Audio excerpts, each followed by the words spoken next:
Somewhere in the vastness of the universe, is there another you?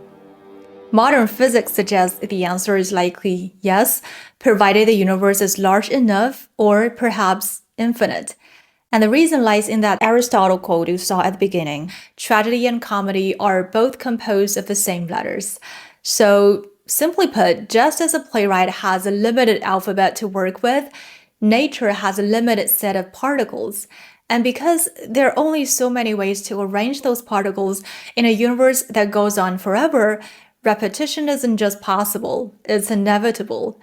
Somewhere out there, a copy of you must exist. But of course, the physics is far from settled, and I think science is still debating whether the universe is truly infinite and whether there is a fundamental, indivisible pixel of matter. But let's put the physics aside for a moment and try a thought experiment. I think at first, the idea of finite permutations may offer a kind of comfort because it gives us the sense, or perhaps the illusion, that the universe is ultimately knowable. Given enough time, we might uncover all its secrets. And even the ideas of reincarnation or eternal return starts to feel like a mathematical certainty. But wait, if all possible arrangements are limited, does that mean that everything we call creation, like every story, every thought, every work of art, is nothing more than repetition? And more than that, if the universe is cyclical, could it be that our lives are just scripts of already performed 1 trillion times and that free will is just an illusion? Well, welcome to the Library of Babel. This is a universe imagined by Jorge Luis Borges, a library where every possible book exists. Somewhere on these shelves, there is a book containing the key to your life.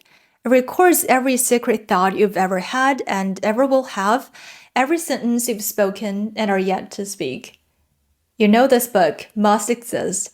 You may spend your entire life searching for it, but life is too short and the shelves go on forever. Hi friends, today I want to talk about The Library of Babel by Jorge Luis Borges. It's a short story narrated by an anonymous librarian, but this isn't a library in traditional sense because in the very first sentence, the narrator makes it clear the universe, which others call the library, is composed of an indefinite, perhaps infinite number of hexagonal galleries. So in this story, the library is basically the universe. Is made up of indefinite, perhaps infinite number of galleries. He's actually not sure about the exact number, just as we, with our limited human perspective, cannot be certain whether our own universe has an end or stretches on forever. But before we move on to the structure of this library, I want to briefly look at the epigraph.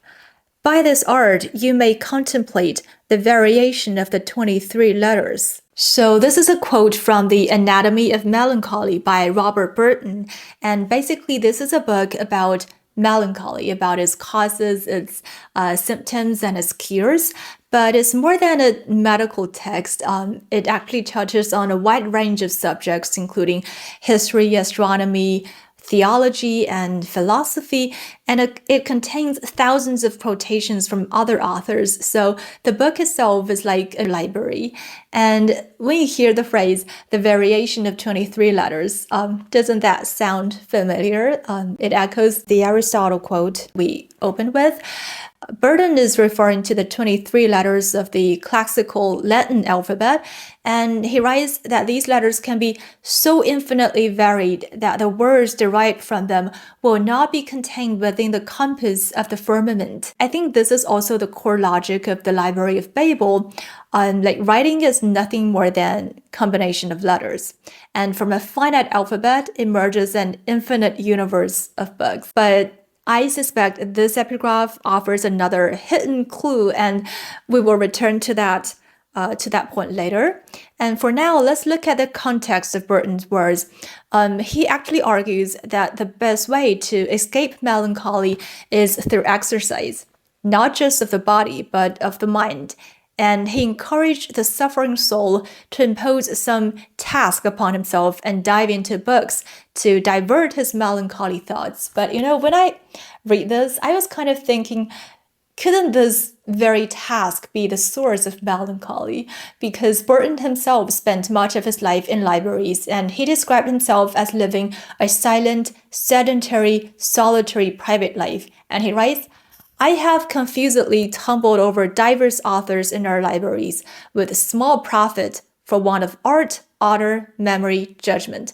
I never traveled but in map or card. But the library did not grant him peace, and he struggled with melancholy throughout his life.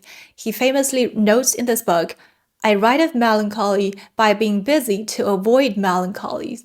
So perhaps the library is both the remedy and the disease. And I feel this is a paradox that somehow mirrors the fate of Borges's librarian. Okay, so now let's go back to the library itself. The structure of the library is like a repeating beehive. At the center of each hexagon is a ventilation shaft surrounded by a low railing. So if you lean over it, you see identical galleries stacked endlessly above and below. And 4 of the 6 walls of each hexagon are lined with bookshelves. Each wall has 5 shelves, and each shelf holds 32 books. And one of the remaining sides opens into a narrow hallway, which leads to another identical hexagon and another and another. The narrator says nothing about the other remaining side. I suppose it should open onto a hallway as well, otherwise the hexagons wouldn't really connect into a continuous web. But I guess it's also possible that Borges leaves it vague on purpose to show the limit of human language. To the left and right of the hallway are 2 tiny compartments, one for a bathroom and one for sleeping upright. A spiral staircase winds through the space, disappearing into the remotest distances above and below. And there's also a mirror, and for some, this is a proof that the library is finite, because why would true infinity need a visual trick to extend itself? But the narrator says he prefers to dream that these mirrors are a figuration and promise of the infinite. So for him, the mirror isn't a trick. It's like a symbol.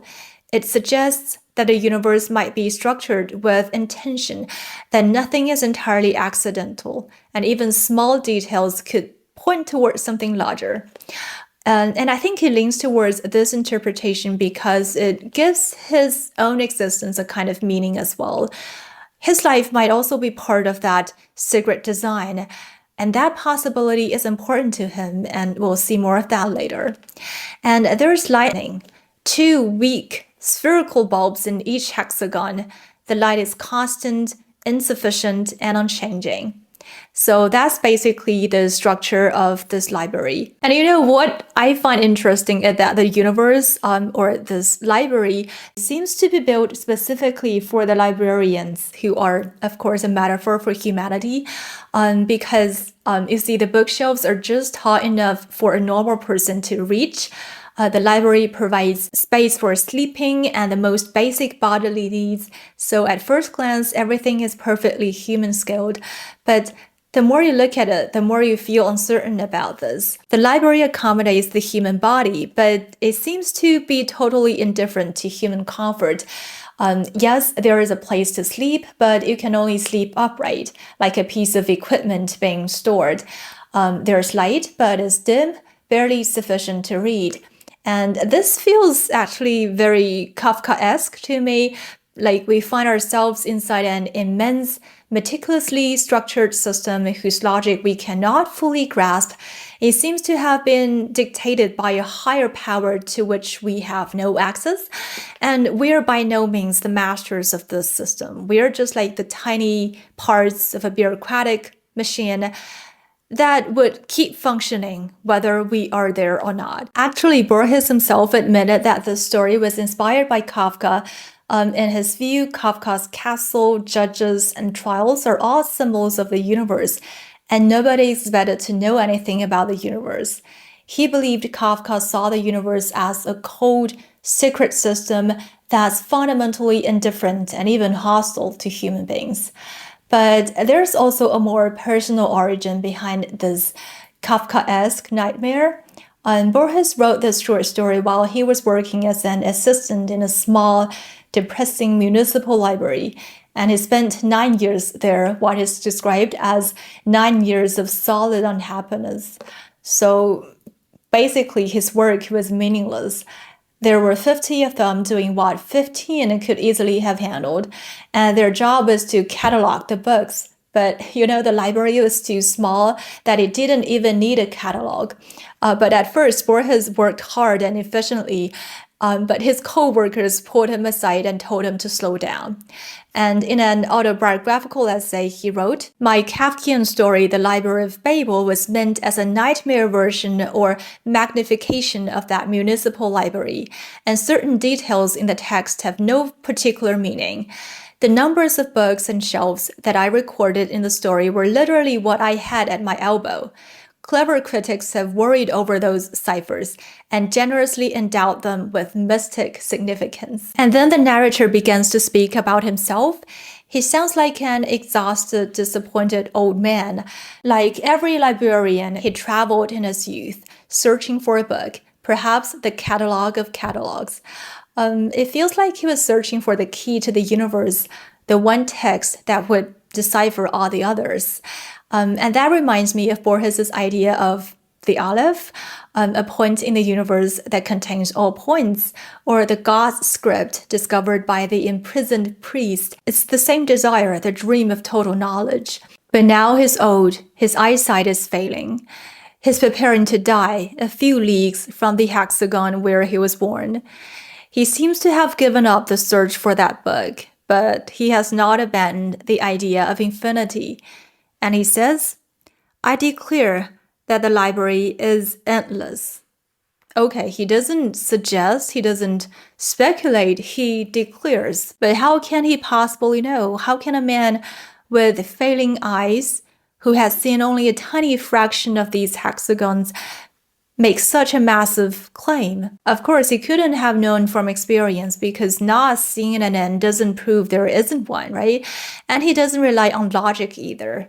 He actually falls back on a classic dictum. Let it suffice for the moment that I repeat the classic dictum. The library is a sphere whose exact center is any hexagon and whose circumference is unattainable. So he's appealing to tradition. I mean, what a classic logical fallacy.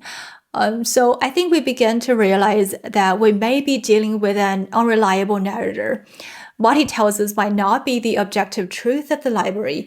It may simply be what he wants to or needs to believe. And he then goes on to tell us more about the bookshelves. Each wall has 5 bookshelves. Each bookshelf holds 32 books. Each book contains 410 pages, and each page has 40 lines. Each line has approximately 80 black letters. And there are also some letters on the cover of the books, but those letters have nothing to do with the content inside. And this lack of correspondence was once considered a great mystery. The narrator tells us this mystery has already been solved, which was perhaps the most important event in history, although it brought tragic consequences. But before revealing that discovery, he recalls a few axioms. First, the library has always existed and therefore will always continue to exist in the future. He calls this a truth that no rational mind can doubt. Why? Because the library is so orderly and so delicate that it must be the creation of a god.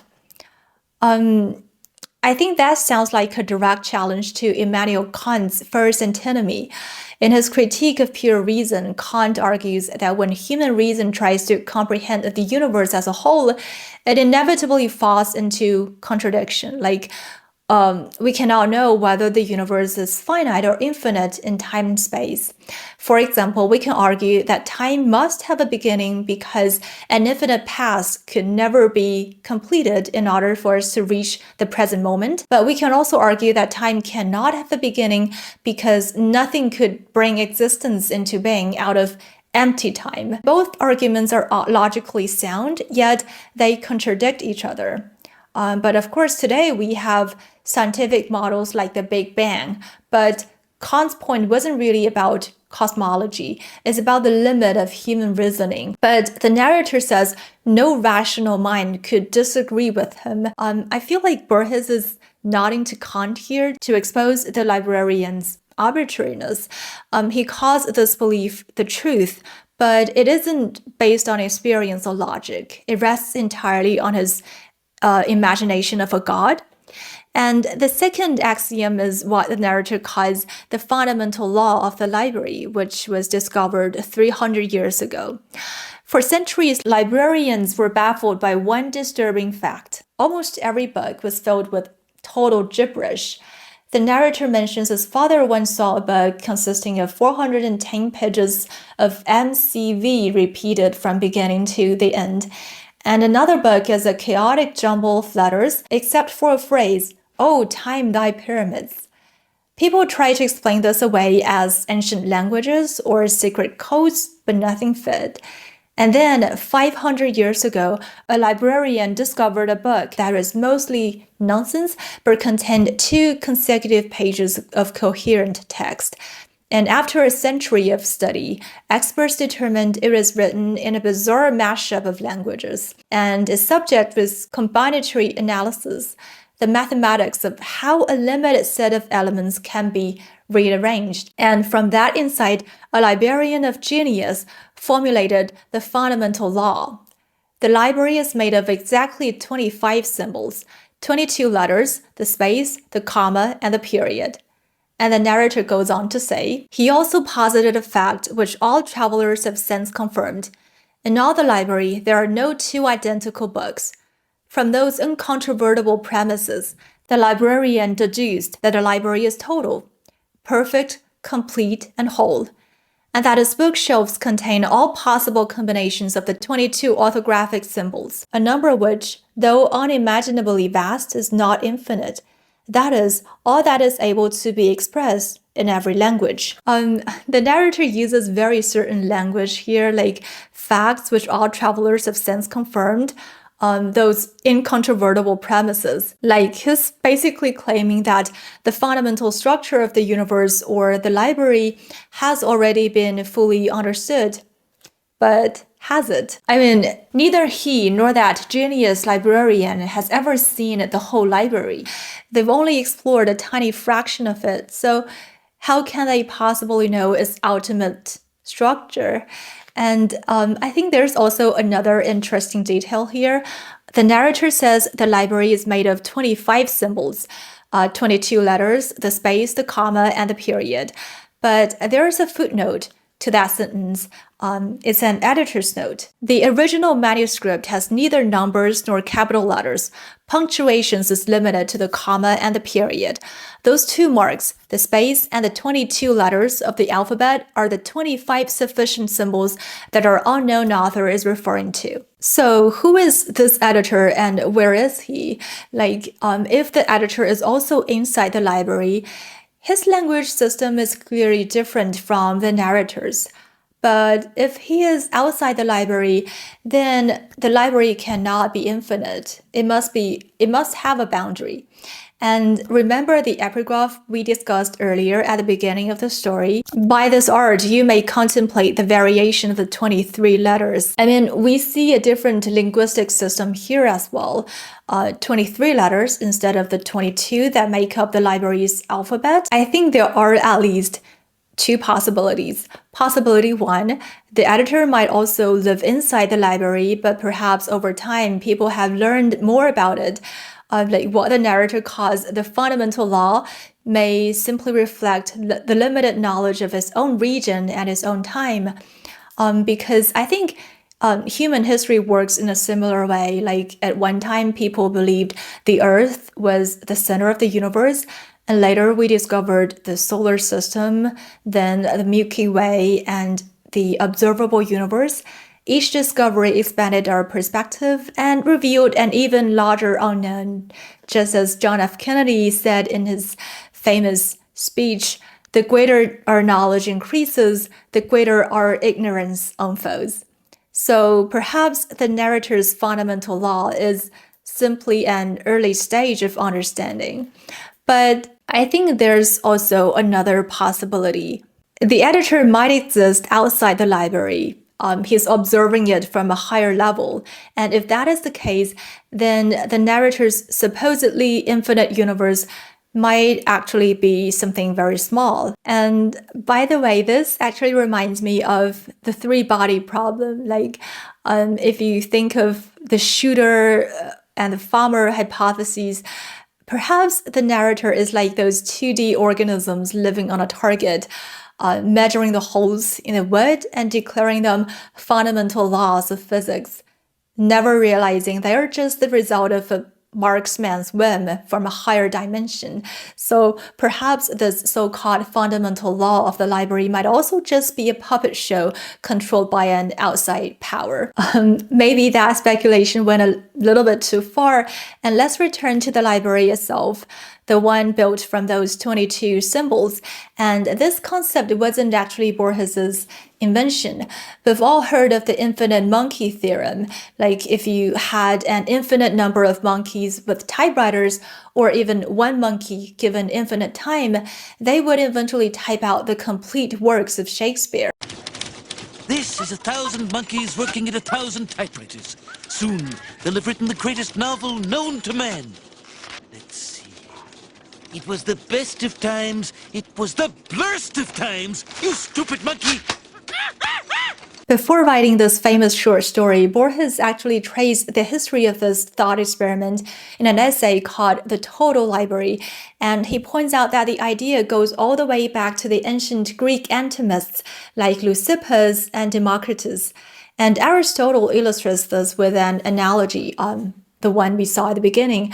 Just as tragedy and comedy are made of the exact same letters of the alphabet, the entire world is just a different permutation of the same atoms. And Borges then follows the evolution of this idea. For example, Thomas Huxley argues that 6 monkeys with typewriters would eventually produce all the books in the British Museum.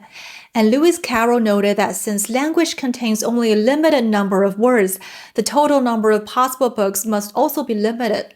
So authors would soon stop asking, "What shall I write?" and instead ask, "Which book shall I write?" Borges then introduces what is perhaps the closest precursor to the total library, Kurd Lasswitz. And if you read Kurd Lasswitz's The Universal Library, it's hard not to feel that the Library of Babel was directly inspired by it.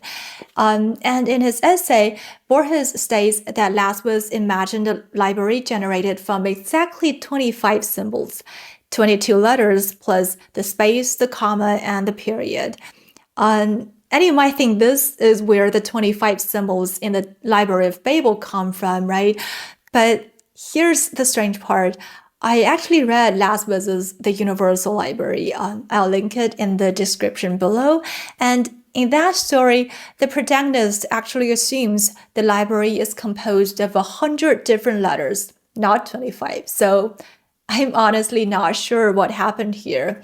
Like, did Borges simply remember it wrong, or did he read a faulty version of it? Because after all, as both Lasswitz and Borges warn us, a total library contains everything that is correct, but also everything that is not. And now back to the Library of Babel, the narrator then tells us about people's reaction to the discovery that the library is total, that it contains all books. But before I discuss this part, I want to go back for a moment to that classic dictum the narrator mentioned earlier. The library is a sphere whose exact center is any hexagon and whose circumference is unattainable. In his essay, Pascal's Sphere, Borges traces the intellectual history behind this metaphor. He traces this metaphor back to ancient Greek philosophy, where God was described as a sphere because it is considered the most perfect shape. Every point on its surface is equidistant from its heart. By the Middle Ages, this evolved into a famous theological formula. God is an intelligible sphere whose center is everywhere and whose circumference is nowhere. It meant that God was equally present in every creature, yet limited by none. It was a universe filled with divine light. The metaphor reappeared during the Renaissance, especially after the Copernican revolution shattered the old geocentric model. Philosopher Giordano Bruno famously wrote, "We can state with certainty that the universe is all center, or that the center of the universe is everywhere and the circumference nowhere." So for him, this was a celebration of cosmic freedom. This was an era of exultant optimism where thinkers believed that through science and exploration, humanity could eventually understand and master this infinite universe. But by the 17th century, the mood changed. The Renaissance optimism faded, and people began to feel lost in the vastness of time and space. They looked at the infinite stars and the infinite past and felt their lives were just like tiny, repetitive moments. And it was in this atmosphere that Blaise Pascal looked at the same infinite universe and felt terror, a frightful sphere, the center of which is everywhere and the circumference nowhere. So at the end of the essay, Borges stated, "Perhaps universal history is the history of the various intonations of a few metaphors." So now we're about to see these shifting intonations play out within the Library of Babel as well. We'll see how the discovery that the library is total transforms from a source of joy and hope into a nightmare. When people first learned that the library contained all possible books, their initial reaction was overwhelming joy. Because if the library is total, then every question has an answer. And the most popular obsession during this time was the search for the vindications. These were believed to be the books that explained and justified every action a person has ever taken and predicted their future. People believed that somewhere in the library there existed a book written specifically for them, a book that proved the meaning and value of their lives. But this joy quickly turned into greed and madness.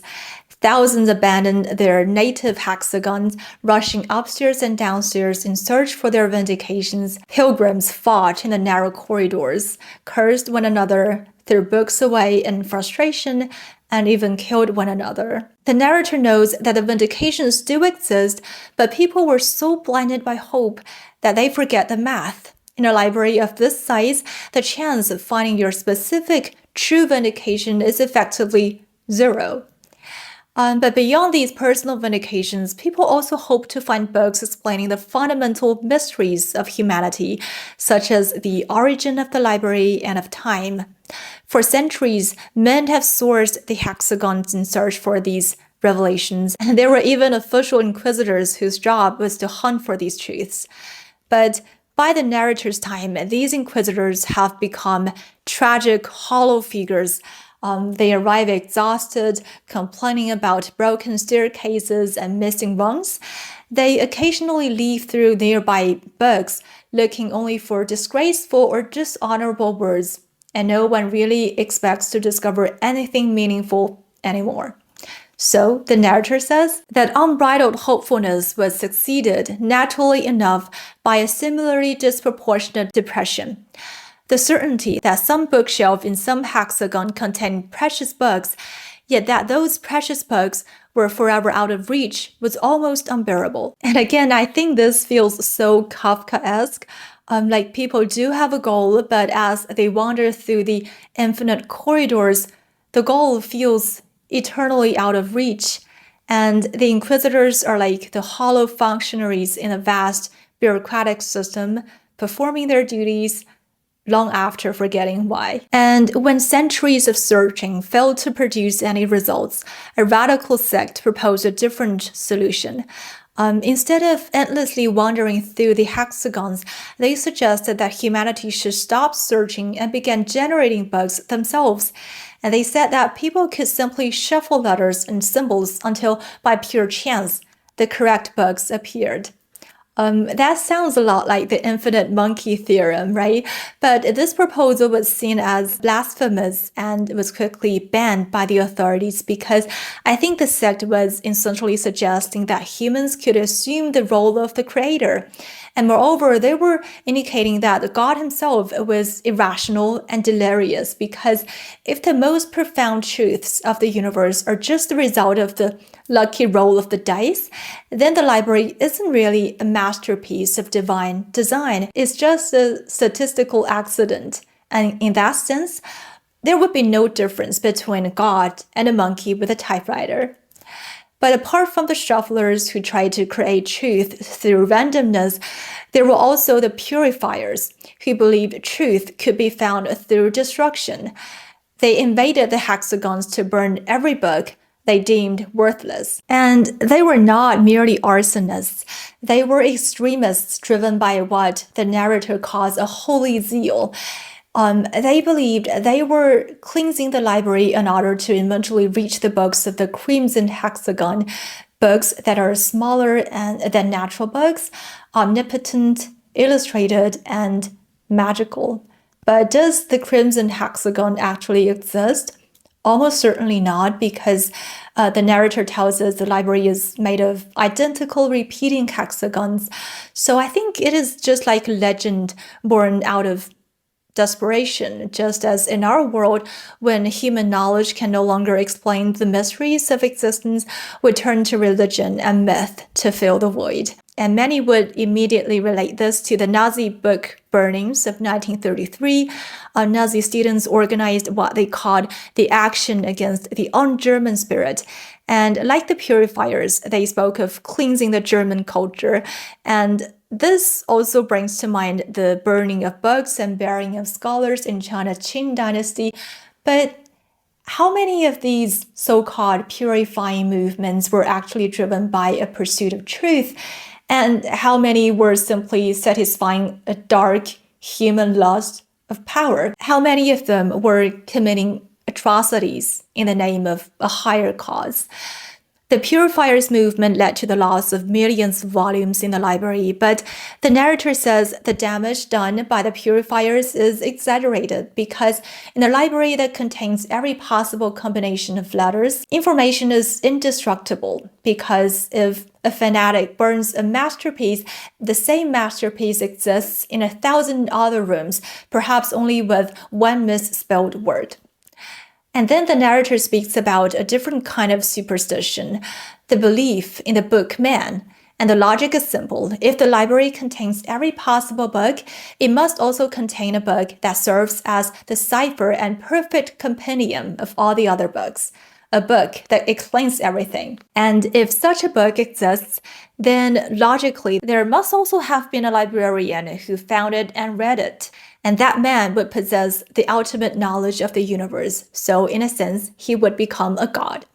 And for many years, pilgrims have exhausted themselves searching for this man. And in order to find the secret hexagon that shelters him, some propose a method of infinite regression. To find book A, you must first consult book B, which tells you where A is. And to find book B, you must consult book C, and so on forever. And again, this sounds like a Kafkaesque nightmare. And the narrator admits he himself squandered and spent his life on these futile missions. Now, old and tired, he still clings to a desperate hope. I cannot think it unlikely that there is such a total book on some shelf in the universe. I pray to the unknown gods that some man, even a single man, tens of centuries ago, has pursued and read this book. If the honor and wisdom and joy of such a reading are not to be my own, then let them be for others. Let heaven exist, though my own place be in hell. Let me be tortured and battered and annihilated, but let there be one instant, one creature, wherein thy enormous library may find its justification. I mean, he needs this book man to exist, even if he himself never finds the truth. He hopes that somewhere, sometime, someone has read it, because that would prove the library is not merely a random accident of symbols. It would justify the existence of the library and make the search for meaning not entirely meaningless. And some people, the narrator calls them infidels, argue that the role of the library is not sense but nonsense. And they claim that rationality is merely a miraculous exception in a universe dominated by random combination of letters. And very interestingly, these infidels sounds very much like Borges himself, because the narrator quotes them describing a feverish library whose random volumes constantly threaten to transmogrify into others, so that they affirm all things, deny all things, and confound and confuse all things, like some mad and hallucinating deity. And this is almost exactly what Borges writes in his essay, The Total Library. The vast contradictory library, whose vertical wildernesses of books run the incessant risk of changing into others that affirm, deny, and confuse everything like a delirious god. But our narrator rejects his creator's ideas. He insists that the library contains no absolute nonsense. He argues that if the library truly contains every possible book, then it must also contain every possible language. And if that is the case, then every seemingly random string of letters must be meaningful in some language, perhaps even the name of a god in a forgotten tongue. But this leads him to another disturbing conclusion. Communication itself may be impossible because the same word could have completely different meanings in different linguistic systems. For example, the word library could be a loaf of bread or a pyramid in an unknown language. And the narrator even asks us, the readers, are you certain you understand my language? And I think this is like the Curse of Babel. When the definitions are this unstable, shared understanding completely collapses.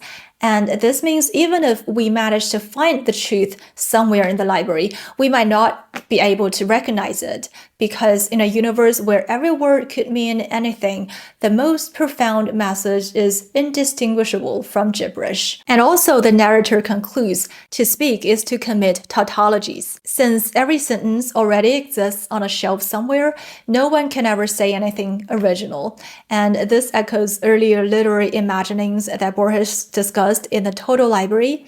In such a universe, everything has already been written, and writers no longer decide what to write, only which story to retrieve. And you would think that a man who believes everything has already been written would just stop writing, right? Because why bother?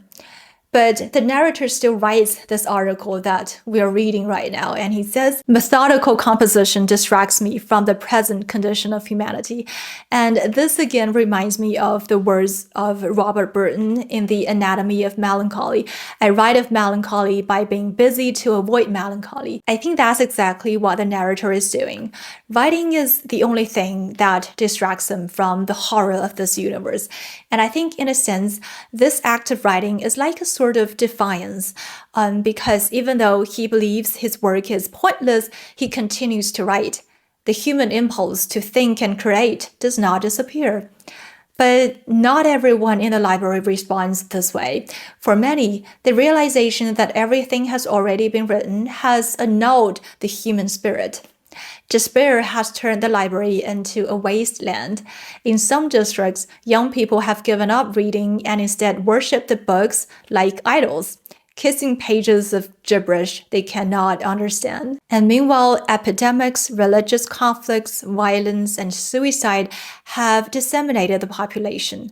The human species is teetering on the verge of extinction. But as the narrator describes it, the library will remain enlightened, solitary, infinite, perfectly unmoving, armed with precious volumes, pointless, incorruptible, and sacred. I think here lies perhaps the greatest irony of the story, because words are a human invention, right? They are the tools we created to express our thought.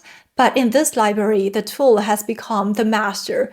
We see people prostrate themselves before books, and like savages kiss their pages. though they cannot read a letter. And this reminds me of another Borges' essay on the cult of books, where he knows that for the ancients, writing was merely a substitute for the living voice, and philosophers like Pythagoras and Plato preferred teaching through dialogue rather than writing. Over the centuries, however, the book evolved from a means to an end, and even into a sacred object. In Islam, for example, the Quran is considered an internal attribute of God. The Kabbalists believed that God created the universe using the 22 letters of the alphabet and 10 cardinal numbers. Christians suggest God wrote 2 books, the scriptures and the universe. And I think these ideas pretty much echo what we see in the Library of Babel, because the librarians seem to be firm believers in language. Because according to the narrator, people believed that the ultimate mysteries of the library and of time can indeed be explained in words. If the language of the philosophers is not sufficient, then the multiform library must surely have produced the extraordinary language that is required, together with the words and grammar of that language. But can infinity truly be captured by words, which is essentially a human creation based on human experience? Like, if no one has ever seen the universe in its entirety, is there any language capable of expressing such infinity? On the Cult of Books, Borges quoted Plato's statement in Timaeus. It is an arduous task to discover the maker and father of this universe. And having discovered him, it is impossible to tell it to all men. And I think Borges seemed to share Plato's doubt on this. He actually expressed similar ideas in many of his fictions. For example, in The Aleph, the protagonist stands before a point that contains the entire universe, but he cannot use language to express what he sees because all language is a set of symbols whose use among its speakers assumes a shared past. How then can I translate into words the limitless Aleph, which my floundering mind can scarcely encompass? So the universe is vast, infinite, and simultaneous, while human language is finite, sequential, and derived from shared experience. And I think this is perhaps the biggest paradox of the library. The librarians may never find the Book of Books, not simply because the library is too vast, but because books are just the wrong technology for the infinite. The story now approaches its end, but the narrator still hasn't explained why he believes the library is infinite. Because we know at the start, he confidently declared the library is endless.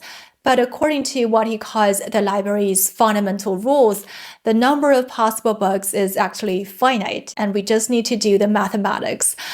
Each book has 410 pages, each page has 40 lines, and each line has 40 characters, and that means each book contains 1,312,000 characters. The library uses 25 symbols, so each character slot can be filled in 25 different ways.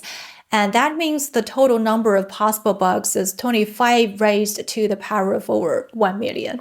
It's a staggering number, but it's still finite. So how can the library be infinite if the number of books inside it is not? And the narrator offers a solution to this paradox. The library is unlimited, but periodic. He suggests that if an eternal traveler walked in a straight line for countless centuries, he would eventually encounter the same books repeating in exactly the same disorder. So in other words, disorder, when repeated eternally, becomes a kind of order. And at the very end, the narrator writes, "My solitude is cheered by that elegant hope." I think there's a subtle shift in his voice here because we know throughout the story he speaks with certainty. He talks about axioms and fundamental rules as he searches for a rational structure that might explain the universe. But now, on the verge of death, he seems to stop trying to prove the universe and begins instead to imagine it. And he no longer declares this idea as a fact. He calls it a bold suggestion and an elegant hope. It seems he is finally admitting that the library is too vast for human reason to fully comprehend. And if he cannot discover the ultimate truth of the universe, perhaps the best he can do is to create a hope that is beautiful enough to live with and to die with.